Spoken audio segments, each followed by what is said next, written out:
Hello everyone, I hope you're all doing great today. My voice is slowly recovering. It's not 100%, but it's at the point I can record again, so I've done these stories. I hope you enjoyed these stories today. Make sure you check out my Patreon for early access to all of my videos, which is in the description below, and my podcast, which is also in the description, where you can hear my videos in MP3 form. And I do use Instagram too, so if you want to check that out, it's Insomniac Horror. So anyway, I hope everyone's doing great today, and I have a quick message before the story starts. Some people might feel alone if they're struggling with their mental health or any other kind of illness, but remember, you're not alone in it, and there's other people that are just like you that are experiencing it too. So remember, even if you're suffering in some way, you can get better, and it will get better. And there's other people out there too who understand exactly what you're going through, so you're not alone in it. So I hope you enjoyed these stories and take care. I've been backpacking and camping mostly solo as an adult for the majority of my life. I'm cautious about my surroundings, and I listen carefully when out. I try to remain an observer and move through the land with little impact. I'm also very interested in mysterious and obscure, cryptids or just things that are unknown. Now, this is something that I've always been interested in, to be honest. Now, I've read most of the missing 411 cases, and I am a serious devotee of true crime, all the morbid and curious things I can find. Anything strange that will fire the imagination, truthfully. Now, there have been occasions where I felt slightly uncomfortable or even watched when I've been out in the woods, but mostly I've chalked it up to me just being out there on my own, really, and maybe just being alert. My inherent skepticism makes me less susceptible to encounters with other things that I've experienced. I look for the logical explanation first. I never encountered anything truly off or really deranged people out in the forest, but I do consider the biggest threat to be the human animal. A few years ago, I set out to camp near an old forest growth in North Georgia. Most of my old growth here is gone, but there are places that haven't been logged, and if you get the chance to visit one, wherever you live, I'd suggest it. It's beautiful, very scenic, and alive in a way that's hard to describe. Now, this particular forest was one of the hemlock and poplar, and the trees there are massive. I had a guidebook that gave me directions out into the sticks, following little country roads that eventually turned into gravel after a long drive into a national forest park where I lived near the trail, which was unmaintained, meaning it wasn't very popular or highly travelled. I hiked out through the woods to where the trail eventually kind of stops. There was very little undergrowth. I spent the afternoon just exploring it, looking at the trees and enjoying the calm. I eventually made my way down to a creek and crossed over to it to an open field that formed a sort of bowl in the land with hills and ridges on all sides. The fact that there was a field means that there had, I guessed at one point, been people living in that area, but I don't really see anything when I get there indicating there's settlements or whatnot. I set up my tent and made some food. It was late when I decided to have a little smoke and lay out in the field in front of my tent and look at the stars before bed. There was little to no light pollution, and I always relished the opportunity to enjoy looking at the stars. As I lay there, I began hearing a loud knocking sound coming up from the ridge where I'd been earlier in the day, maybe 1,000 yards away. There's actually 3 knocks, which are followed by a long pause. 3 more than a repeat. When I say knocks, I mean very loud noises like 2 logs or trees being hit together. Loud enough to really unsettle me and feel the reverberation in the bowl I was eating out of. Loud enough that you can feel it almost. I could pinpoint where the sound was coming from, but it was right in the forest and it's dark out now. I thought that it had been a person making the noise, because what else would make such a rhythmic sound? It was extremely loud and would have been considerably difficult to make this much noise. I'd also seen no one else during the day in that direction too, or anyone else at all. Eventually the sound stopped and I went to bed, feeling like I'd heard something I wasn't supposed to hear, or maybe I heard something specifically which was meant for me to hear it. Now, I've told my friends about this experience and they either say that it was for sure a Sasquatch or I had a close encounter with a strange person, but why would a person be out in the woods so late at night smashing logs together so loud?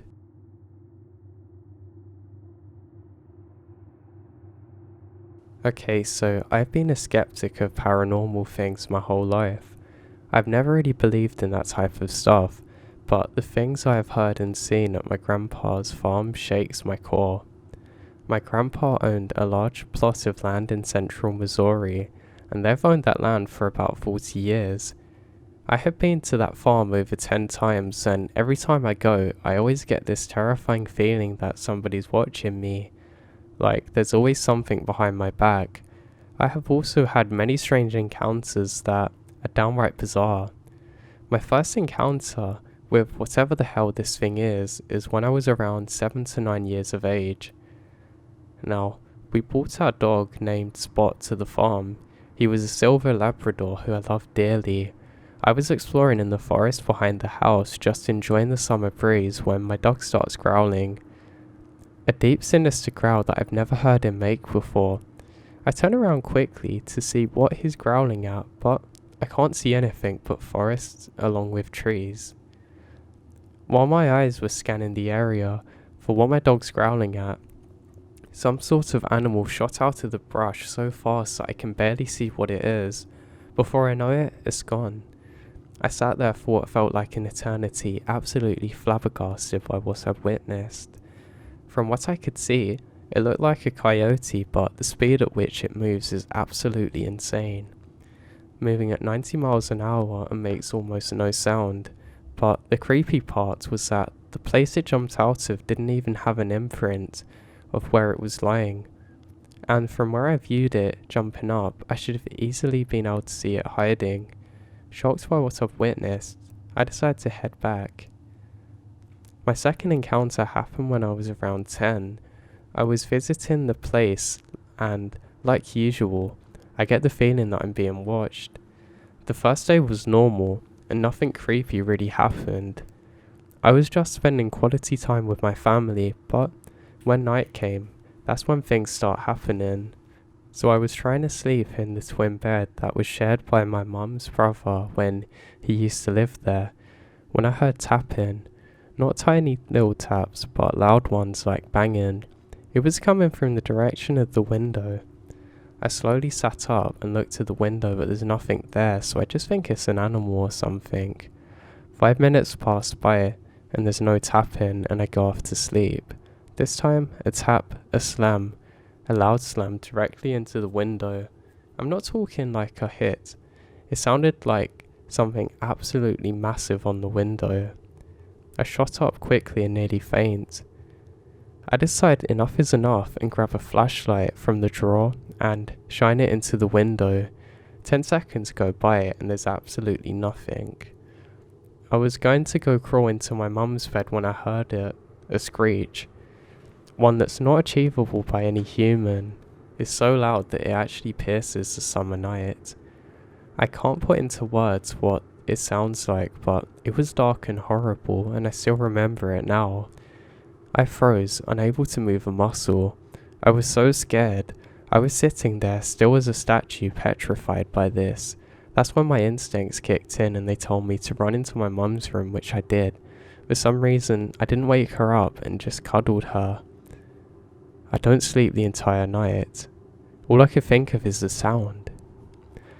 My next encounter was when I was around 13 years of age. I was back at my grandpa's just enjoying my time like I usually do when my grandpa suggested that we go deer watching. I agreed because I had been doing this thing for a long time and I never had an issue with it and it was extremely fun. We take the Polaris and at around 6 or 7 we're looking for deer. We decided to go into the most eastern pasture because that's usually where we spotted the deer. 30 minutes passed and we had seen a deer, but not as much as normal. But then, this is where things begin. I get that feeling again, That dreadful feeling that something is there, in the shadows watching me, but this time it's more intense. Like, it's right up behind me. Whenever I look there, I can't see it, but this time, it appears my grandpa feels a presence too. Just to let all of you know, my grandpa's a very laid-back person who's always joking and having a good time. I've seen him very serious before, but not like this. So, when I start feeling like I'm being watched, my grandpa goes from happy and laid back to extremely alert. He grips the wheel so tight his knuckles turn white, and he was constantly looking around to make sure something wasn't following us. He then made a massive U-turn out of nowhere and starts heading back. I said, "What are you doing?" And he says, "We're going back now." Cold like he's witnessed a murder. At this point, he was gripping the wheel even harder and absolutely going full speed. I decide not to ask any questions until we make it back. Once there, he rushes me inside the home, constantly checking back to make sure nothing's there. When we're inside and he closes and locks the door, his behaviours are alarming and it actually shocks me. I decided that of all the stuff I've witnessed, this is one of the most scariest, and say, what the hell is going on here? When I said that, he said, "I need to explain something to you." We then sat down for 30 minutes and he explained whatever this thing was living on his property has been there since the day he moved in, and he and my mother experienced the exact same thing that was happening to me the first few years of living here. He explained that whatever this thing is, it doesn't like visitors there, hence why we're experiencing problems. He told me about all of the things that he witnessed and experienced, and that they seem to have been pretty similar to what is happening to me. He told me that he knew this was going to happen to me, and that he's always making sure nothing bad ever happened because he knows the creature's there. We talked some more, but it's all the same. It was now late and I decided that I couldn't sleep alone, so he had me sleep with my mum. Luckily, we promptly leave the following morning. The last encounter isn't really an encounter. Two things that have happened at my grandpa's farm. Now recently we had brought my sister's horse there. The first night for the horse was hell. My sister's horse has always been very friendly and not shy, but the first night of my sister's horse being at the farm is bizarre. The next morning my grandpa woke up and was doing his usual chores, and he went to feed the horses when he noticed that the horse was acting weird, extremely shy and timid. But when he took a look, he was shocked. The horse had 3-inch gashes on the side of it, sliced into it like claws had made it. It was ruled out that the horse ran into the fence, but I don't know. Also around the same time, my grandpa adopted a dog and named it Panda. Panda was a Jack Russell Terrier who was 2 months of age. 5 days later, he was found passed away with deep punches on the side of his body. They ruled it out as a bobcat or mountain lion, but honestly, I think otherwise.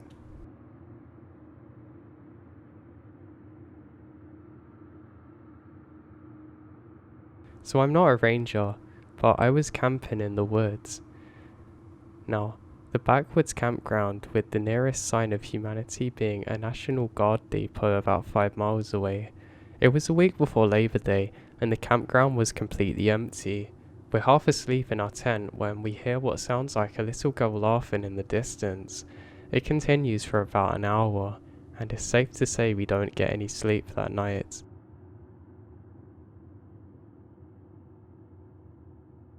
So this wasn't in the woods necessarily, but in the middle of nowhere in the desert, and I wanted to share this. So back in 2006, I made a road trip from Phoenix, Arizona to Esther Park, CO to camp with my friends. I was driving solo and saw pictures of a place called Coal Mine Canyon that was on the Navajo reservation. I think I finally pronounced that correct too. It looked like quite a cool place, and it was pretty secluded, so I put it into my Apple map and headed that way. I get off the highway while in Tuba City and drove about 15 miles to where I'd turn off for the canyon. I thought it was weird that there weren't any signs, and Apple Maps directed me to turn off the road onto a one-lane dirt road. A mile or so into the road, I got to a point where the road descended at about 10 to 15% grade. Now, it wasn't until I got to the bottom that I realised how steep this was, and also it was very muddy at the bottom, but I continue onwards. Every minute further, when I started to realise that I was going into the wrong place, I felt uneasy. But the road was narrow and had thick desert bushes on either side, so it wasn't possible to turn around now. To make things worse, I didn't have service and nobody knows where I am. Finally, I got to the end of the road, which was a point that stood another 200 feet above a valley and had a very creepy shack built there. There was also something about that shack that didn't sit right with me. While it's a nice spot, it was very desolate and gives me bad vibes. The scenery was pretty, so I go out and take some pictures, and on my way back to the car, I noticed that there's a person looking at me through the window/opening in the shack. It was far enough away that I couldn't see facial features or expressions. They're just looking at me. I ended up booking it to my car and turned around and headed back. As I was approaching the 10 to 15% grade, I noticed a big truck at the top just sitting there, and my heart stops. It wasn't there before when I was on the way down. When I got close to the hill, the truck started to drive down it, and I knew this meant I had no way out as I didn't have enough room to get around it, and I wasn't able to drive into the bushes. The truck and I slowly made our way closer to each other as I scanned for other places to get off of the side of the road and get out their way. No luck. We stopped about 30 feet away from each other, and I noticed there was 3 men in the truck staring at me. I give a little wave and they didn't give me anything back. At this point, I had no idea what to do and I thought I was about to die. I was trespassing on their property, and the person in the shack must have notified them. I didn't know if it was 30 seconds or 30 minutes later, but to my surprise, the truck pulled off the path and into the bushes to let me around them. I slowly go past them. While doing so, they're staring at me, and I see 6 eyes, completely expressionless, staring back at me. I got to the muddy area at the base of the hill, and wasn't sure I'd be able to get enough speed and traction to go up the hill. I go as quick as I can and shot up it. When I got off the dirt road, I gunned it down into Tuba City, and out of there as fast as possible. Sometimes when I think back, I get a horrible feeling in my stomach and I can't think about anything other than what would have happened if they didn't get out of my way.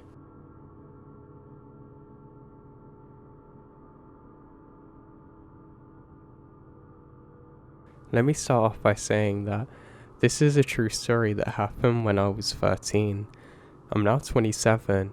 Whether you believe it or not, it's up to you. Now, my dad used to be a part of a small hunting club in Alabama. It's just a group of guys he grew up with. Once a year, we would drive to the small town of Elba to camp for a few days and then go hunting. There were a few different areas of land around that town that the club owned, and club members would go hunting there. One of these pieces of land was nicknamed the cemetery because, well, it had an old cemetery there. Nothing really creepy about the cemetery. It was in the woods and the graves were of a slave owner and the graves of his slaves. Now, in this area of land called the cemetery, there's 5 or 6 green fields. Basically, a cleared out area that has no trees and just grass and a buck hunt on it. This is a tree house that you sit in and wait for deers to go onto the green field. This particular evening, we were going on the hunt on the green field 1, the plot directly behind the old cemetery. The evening started off normal enough. My dad parked the truck and we walked down the trail to the buck hut. We climbed up and started to wait and watch the woods. Now, a little bit of time passes and my dad tells me that he's gonna go for a short walk to see if maybe there's any deers on the trail. Keep in mind I'm 13 years old. Not a big deal. I've hunted by myself before and I'm not really scared to be in the woods alone. Besides, It's still pretty light out. So I said okay, and he climbs down. It was just me, my caliber 32 Marlin rifle, the grass fields in front of me, and the dense woods around. There is this strange feeling though. I sat there for an eternity, or what felt like it, and it was now almost twilight. My concerns for my dad was growing because he's still not returned. I'm worried that maybe something's happened to him, or maybe he got lost. However, he's an experienced hunter, and if he was lost, he would yell or start a fire or something. I figure maybe he found a good spot and he wanted to hunt the twilight/dusk hour because that's prime for hunting. So I focused my attention on the grass field in front of me, just watching and listening for a deer to walk out on the field as the light begins to fade. Just then, across the field, I saw and heard some brush moving and breaking. I thought that maybe it's my dad, but I highly doubted it. No way it could have been him. That would be incredibly dangerous and stupid, but I raised my rifle, pull back the hammer, aiming at the moving brush and wait patiently for what I hoped was a deer to walk out. Then, a girl seems to float out of the woods and onto the field. She has transparent white hair with a long flowing dress. She floated from one side to the other and completely disappears. I watched her for a solid minute or two. I can't believe my eyes. I'm now terrified. Now I wait for my dad to get back. A short time passes and it's now pitch black and I'm here alone. My concern for my dad is turning to panic, but I was too afraid to yell or go looking for him, and I just saw a ghost. I sat there for hours, terrified, alone in the darkness, and thankfully he returned. He acted like he had only been gone for not long at all. I asked him where was he, and he said that he just went for a short walk up the trail and come back. The timeline makes no sense. He was gone for hours. It was unlike him to go for that long, but he was adamant that he'd only been gone for about 30 minutes. We then walked down the trail back to his truck. I couldn't get out of there fast enough, and the whole experience still confuses me. Was the ghost I saw an old slave or slave owner buried in the woods behind me, or something else entirely? Did my dad go through some time warp, or what happened? I never went hunting there again, and I don't ever plan on going back there.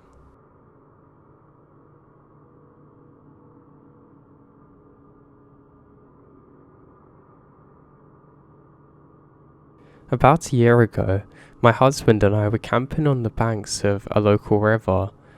It was early spring and the forest was loud with the noises of insects, frogs, birds and other woodland creatures, all shaking off the chill of winter. We were camping right on the river at night and we could definitely hear the crickets, frogs, fish jumping and rolling in the river, and a few very grumpy swans nesting nearby. The second night we were there, I couldn't sleep, so I popped my head over to the side of the hammock to watch over the water flowing. I loved watching water. It was mesmerizing and soothing. It was a bright night, and the moon was full, or very nearly full, and I could see the river very clearly without even having to put on my glasses.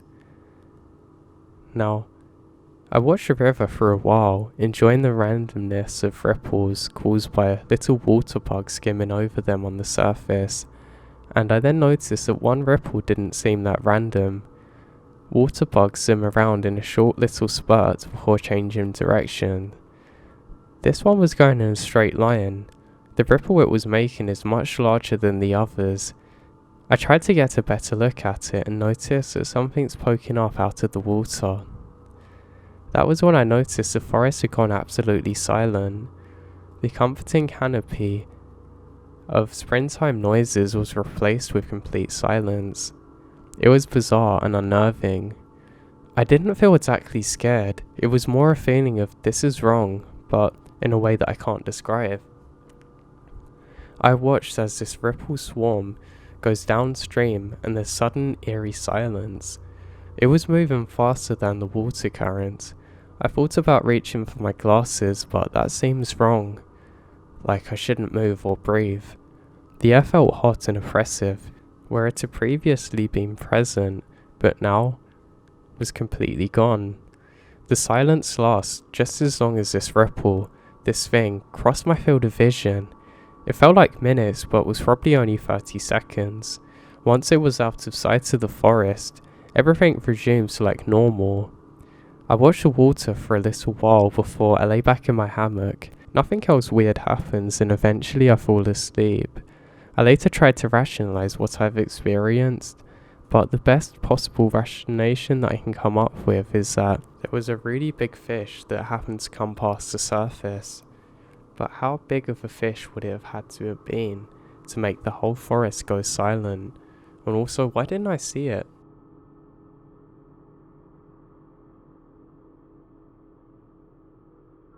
We have a cabin that is remote. It is where I stay for work. I'm always told not to go there alone for safety reasons, as this is a very remote area.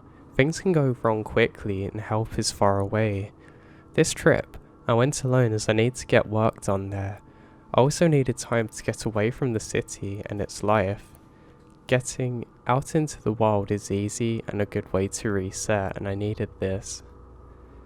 My trip ended up taking long. I get into camp at about 1:30 AM. I stopped the truck, put on my headlamp, and went straight to the warehouse to get the generator going. I connected the power and the cabin lights up. There was a ton of snowfall, so I do my usual inspection to see if I can spot any tracks around the cabin, like wolf tracks, moose tracks, or human tracks, and I can't find anything. I head into the cabin, light a fire, and cook myself a late meal. It is very remote.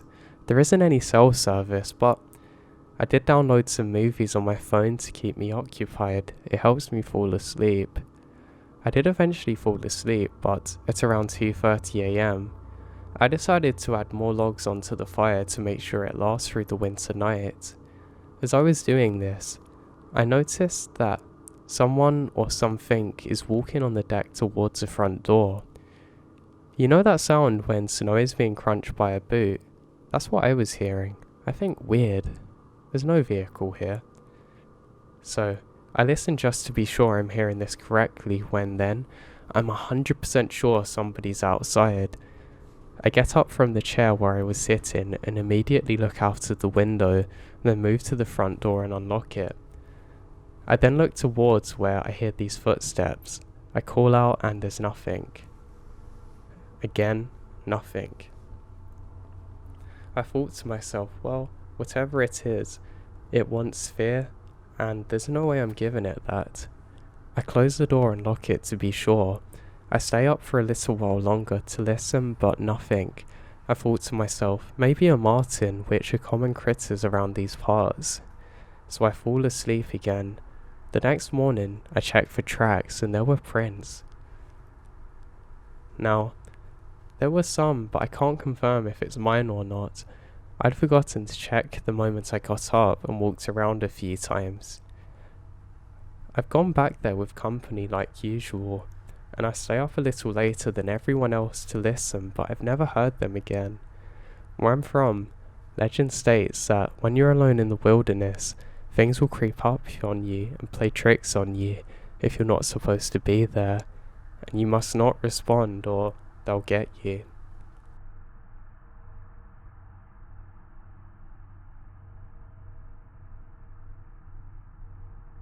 There was one time that I went camping with my older brother and the Boy Scouts. We had our own tent a little bit further away from everyone else, and in one particular moment during the night I needed to pee, so I get up and go off. Quite a way because I don't want the embarrassment of anyone seeing me. After I finish, I hear laughter. I think, God, I guess they've seen me peeing and I'm actually really annoyed. Until I realise that it's not a normal laughter, and it sounds like a much older person than the people I'm staying with. It's almost hysterical laughter. I look off to the left of me and find the source of the sounds. Someone is running through the forest in a very strange dark suit, which is slightly camouflaged with no socks or shoes on. laughing hysterically to themselves, completely oblivious to the fact that I'm there. Needless to say, I didn't go to the bathroom again that night. I have no idea why they were there or what they were doing.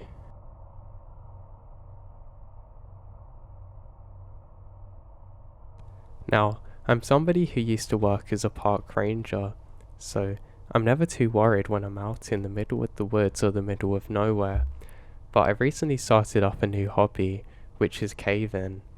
Now I know this is extremely dangerous, but I'd spent a lot of time in the wilderness, so I felt fairly confident doing this. I had a friend of mine who would always go caving with me, but on this one particular day, I decided to go alone. Now I knew this particular cave system fairly well, so I was never too worried. The thing that I really hated and that would actually get to me is sometimes there would be little bugs and insects in there, and I'm not gonna lie, these absolutely terrified me. I'm embarrassed, but I'll admit it, there's something really scary about feeling one of those things crawling across you and you don't know exactly where it's coming from. But I'm digressing now from my story. Now, while I'm doing the hike to get over to the cave, I'm actually in quite a good mood, but I have a strange feeling in my gut that something is off and I shouldn't really be doing this. I guess it's because it's one of the first times that I've ever done this on my own, but the adrenaline and excitement slowly takes over, so I continue on. Now I eventually make it to the mouth of the cave, and honestly it's beautiful. It's one of the best cave-in systems that I've ever seen and have the pleasure of exploring. Now I have a relatively good idea of where I'm going. I quickly check over all my supplies and I have everything, so I'm feeling pretty safe and confident to go ahead. Now, I hear a strange sound outside of the cave that I've not heard before. It sounds like an injured or wounded fox. I'm just glad it's not actually inside the cave. It's definitely not a mountain lion, but it sounds weird to say the least. Now, I slowly make my way into the cave and it starts off very wide and open. Now, if you haven't been in a cave before, you have to constantly check your bearings because it's extremely difficult to know where you're going. And of course, you don't always know whether you're going to get lost or not, so this is actually a really big part of it, is being careful to track where you're going. Now, I actually decided to use a line so I'd know where to go in the cave, which is something you can do, but to be honest, doesn't always work. Ever heard the story about the breadcrumbs? Well, this is similar, because you can leave a trail of breadcrumbs and they'll be eaten and you won't know where you've come from. The same here. It easily snags on rocks and things, but at this point in my journey, I haven't got to worry about using it because I can still see exactly where I've come from. Now, honestly, this place is absolutely beautiful. I'm lucky I've got my flashlight because I wouldn't be able to see it otherwise, as it's completely pitch black as I continue forward. There's really big stalagmites in here too. I know some people break them off sometimes, but this is actually quite dangerous because it can disturb some of the other ones surrounding you.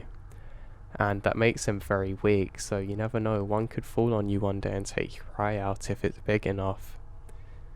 I shine my torch upwards and it's absolutely beautiful. The ceiling's absolutely covered in these things. I can see some movement up ahead.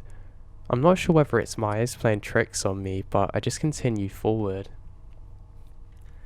Now, another thing you have to be careful of is hydration levels, because yeah, I know it's cold, but that doesn't mean you won't get dehydrated, especially if you're moving a lot inside the cave. Now, I decided to take a second just to calm my breath down because you don't want to be breathing too heavily when you're exploring caves. So I do some slow and deep breaths.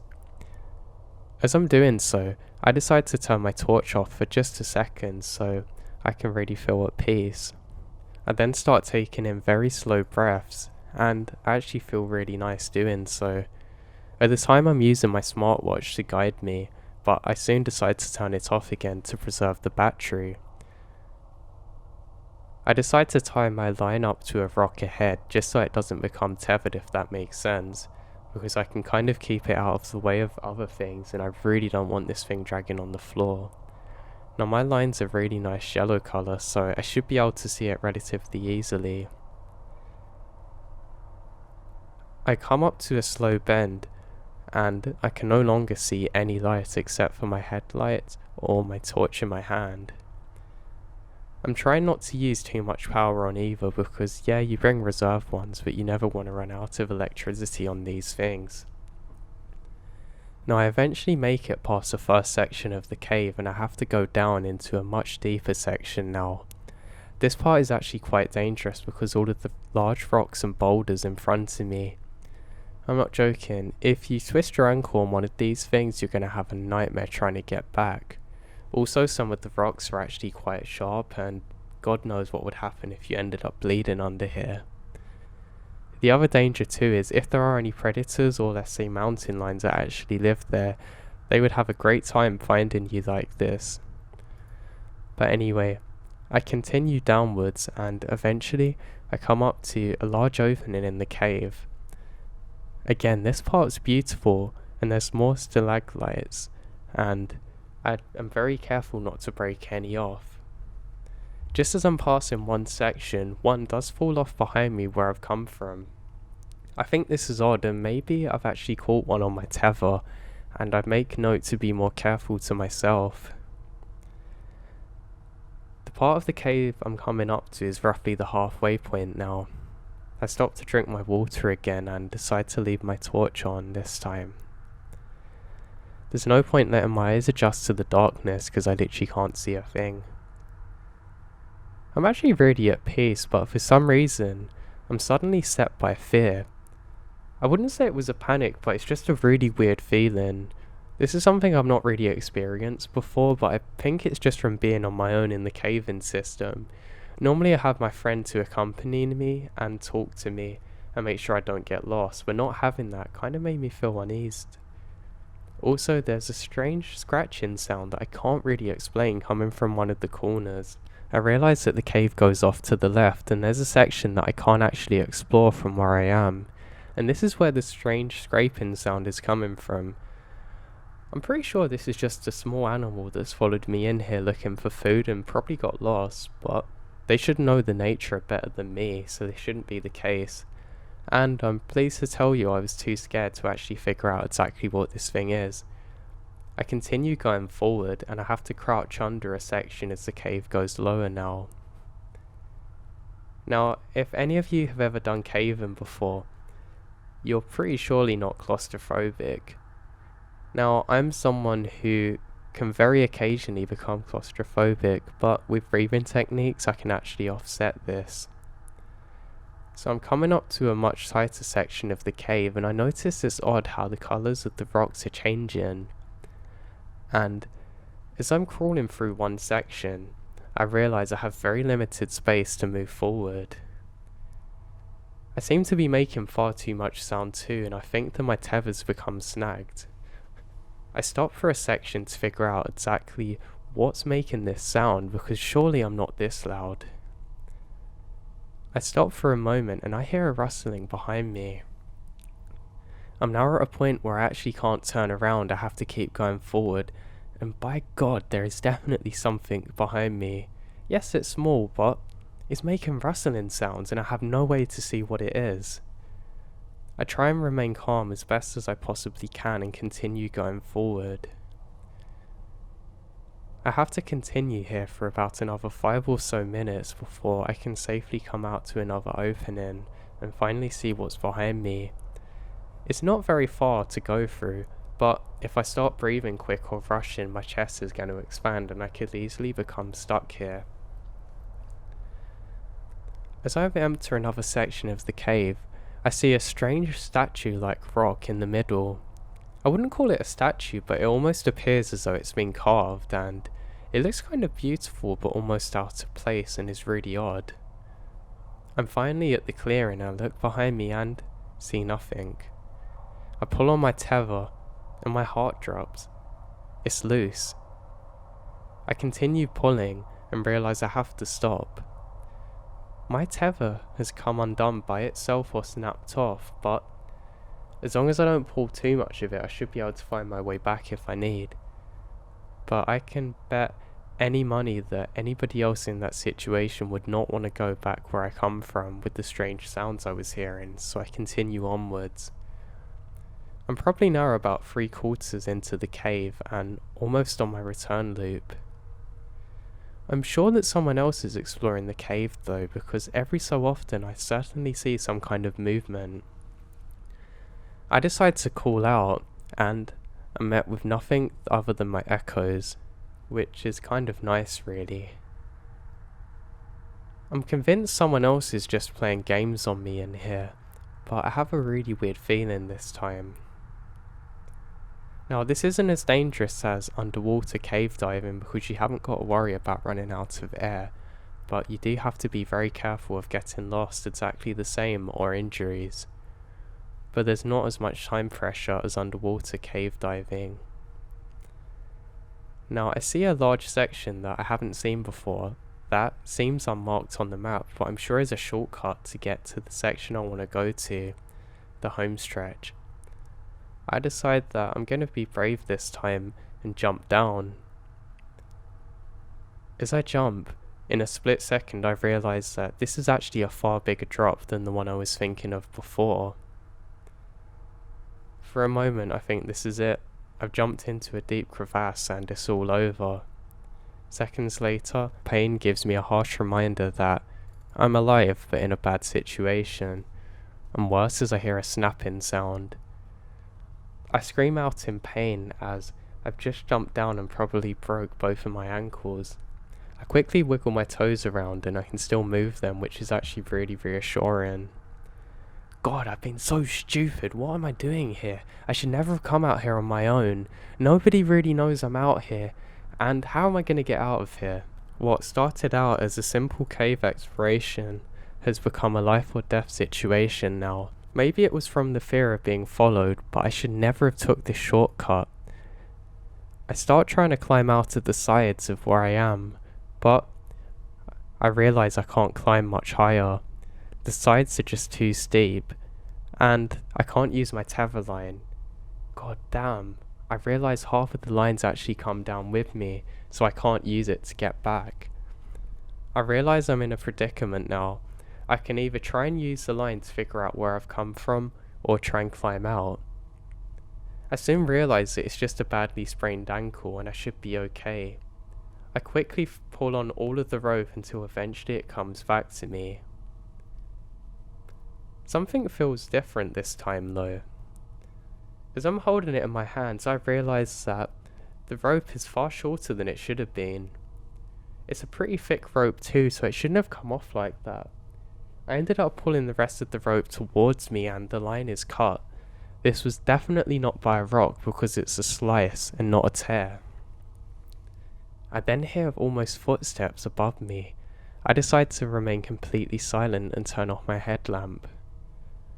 I waited here for... well, I can't tell you how long that is because I have no real sense of time and my panic, but it was probably a good 10 minutes.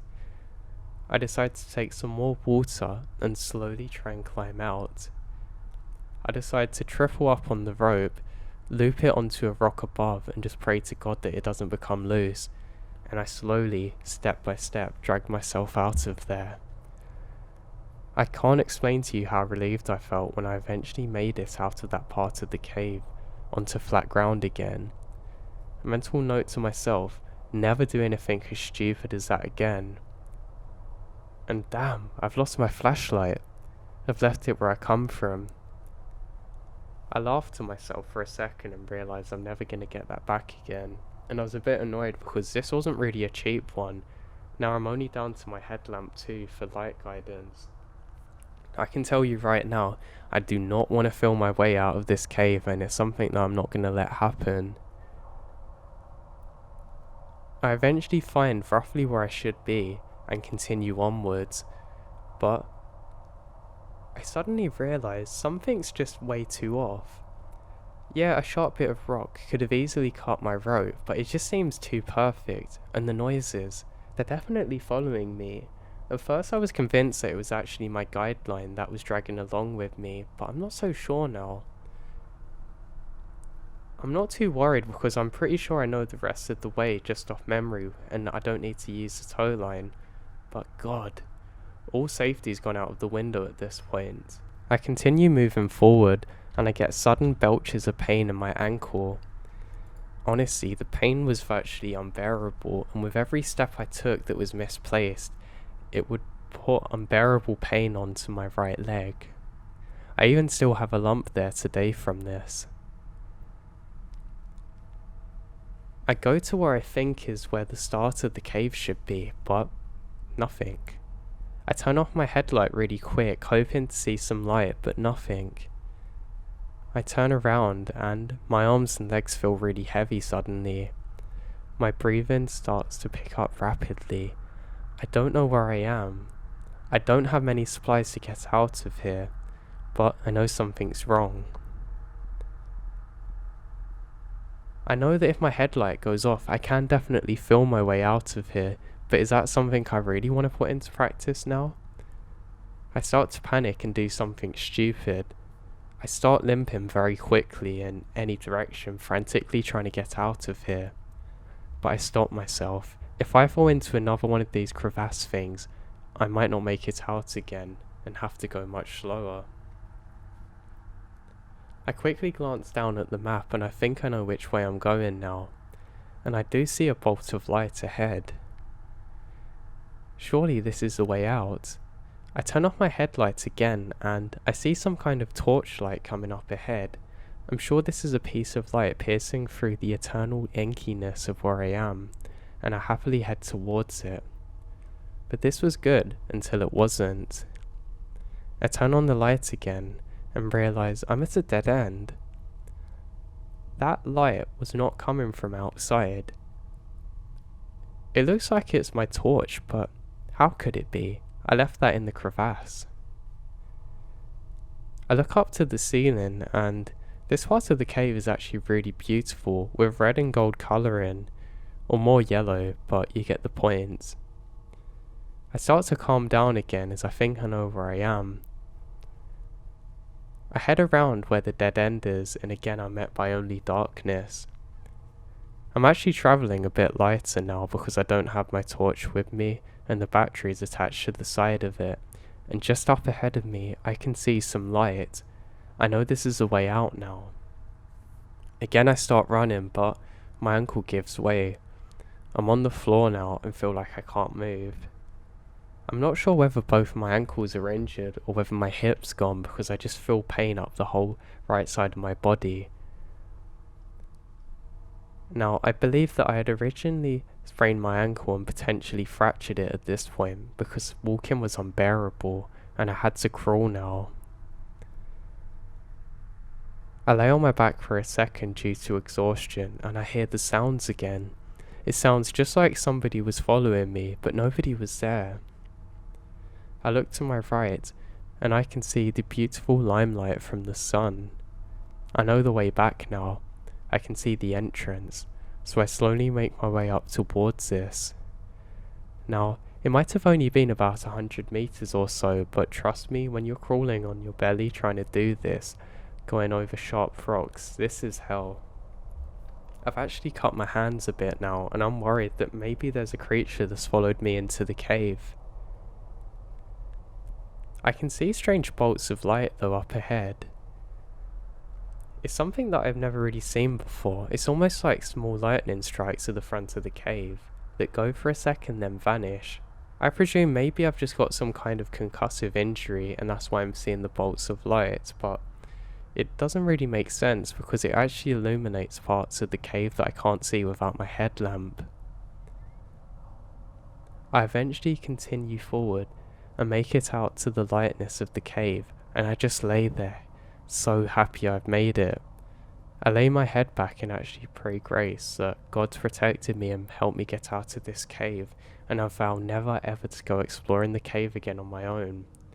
I drink the rest of my water supply in celebration, but my good feelings are short-lived as I've realised how far I'm going to have to go still to get help.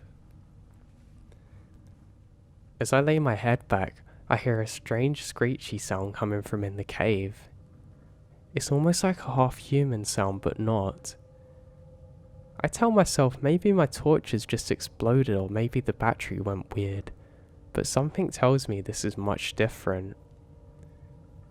I managed to find a large stick from one of the trees nearby and can actually make my movements much quicker now, and I continue going forwards.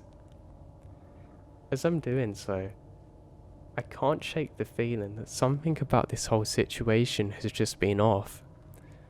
I eventually make it to my backpack too and get all of my things and stop to eat for a while. Now annoyingly for me, I'm so injured that I have to camp for the day. I decide not to call in for any help because, well, I'm a bit stupid sometimes, but also because I don't want to say how stupid I've been to other people and then I'll be okay. Now when I fell asleep that night, I couldn't stop thinking about what had happened earlier in the day and how rough everything had felt to me at the time. I knew I should never have been in that cave on my own, but I was sure things weren't adding up correctly. Someone had definitely cut my line with something, and I'm not sure whether it is an animal. I eventually fell asleep without anything occurring, and eventually made it back home. I reported my injury as a hiking one, and a few months later I ended up returning to work. I never did tell any of the rangers about what had happened because I knew I could probably lose my job or they would say I was insane. But I just can't stop thinking about what happened that day. Needless to say, I never ever decided to go cave exploring on my own again.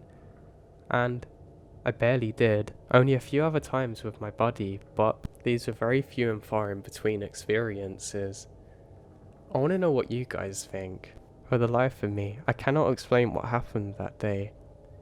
I'm not going to say it's paranormal, but it definitely couldn't have been a person because there's no way somebody could have followed me that deep into the cave and knew exactly where they needed to go to and made it out safely again. The explosive or screechy sound I heard too just doesn't make sense. I'd love to say it was definitely my torch, but I can't be sure. And why was my line severed? Why did I feel like I was being followed?